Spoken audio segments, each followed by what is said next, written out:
Hello friends, welcome to my channel রোমানাস cooking world. আমি আজকে আপনাদের জন্য নিয়ে এসেছি এই গরমের খুবই টেস্টি একটা রেসিপি, আর সেটা হলো ক্রিমি ফ্রুট সালাদ। এই রেসিপিটা সারাদিন রোজার পরে খেলে আপনাদের মন প্রাণ চাঙ্গা হয়ে যাবে, এবং যারা ফ্রুটস খেতে চায় না, যেমন বাচ্চারা, তারাও গপাগপ খেয়ে নেবে। আশা করছি আজকের রেসিপিটি আপনাদের কাছে ভালো লাগবে। এটা কিন্তু আপনারা ইফতার পার্টিতেও তৈরি করতে পারেন, খুবই টেস্টি, সবাই অনেক পছন্দ করবে। তাহলে চলুন শুরু করা যাক। ফ্রুট স্যালাডটাকে তৈরি করার জন্য আমি প্রথমে এখানে দিব ক্রিম। আমি এখানে 1 টিন ক্রিম নিয়েছি। এখানে আমি 4 জনের জন্য তৈরি করব। আপনারা যদি আরও বেশি তৈরি করেন তাহলে উপকরণগুলোকে বাড়িয়ে দিবেন। এখন আমি এখানে দিয়ে দিচ্ছি। আমি এখানে ডানো ক্রিমটা ব্যবহার করতেছি। আপনারা কিন্তু চাইলে এখানে হুইপ ক্রিমটাও ব্যবহার করতে পারেন, অথবা মিষ্টি দইয়ের সাথে হালকা চিনি এবং একটু দুধ দিয়েও তৈরি করে নিতে পারেন। এখন এখানে আমি দিয়ে দিব 1/2 কাপ কনডেন্স মিল্ক। মিষ্টিটা আপনাদের পছন্দ মতো দিতে পারেন, এর চেয়ে কম বা বেশিও করতে পারেন।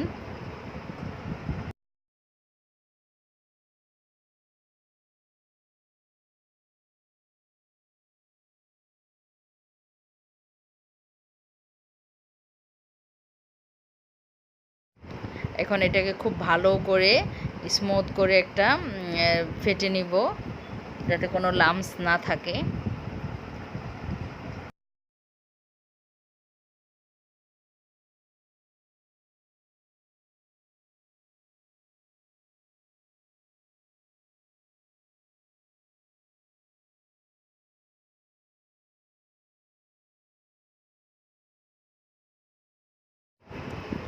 এটা আমার মিক্স করা হয়ে গেছে।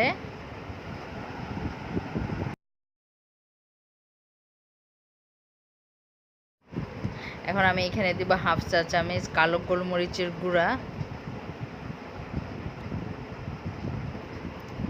আর দিব 1/2 চা চামচ বিট লবণ। তবু আমি একটু এটা মিক্স করার পর একটু টেস্ট করব যে সব ঠিক আছে কিনা, প্রয়োজন হলে আর কিছু দিব। ব্যাস, মিক্স করা হয়ে গেছে। এখন আমি ফ্রুটসগুলো ঢেলে দিব।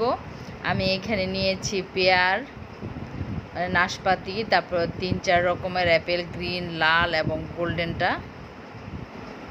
আপনারা এখানে আপনাদের পছন্দ মতো যে কোনো ফ্রুটস ব্যবহার করতে পারেন। আমি দিয়ে দেব আম,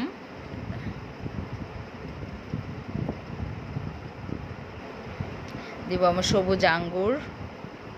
এগুলো আপনাদের পছন্দ মতো পরিমাণ মতো দিয়ে নিলে হবে, কম বেশি হলে কোনো সমস্যা নেই।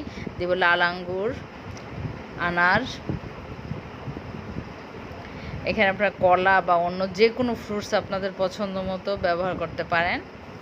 ড্রাই ফ্রুটসও করতে পারেন, কিন্তু ড্রাই ফ্রুটসটা আমি দিচ্ছি না, কারণ আমার বাসায় পছন্দ করে না। এখন এগুলোকে খুব ভালো করে মিক্স করে নিব।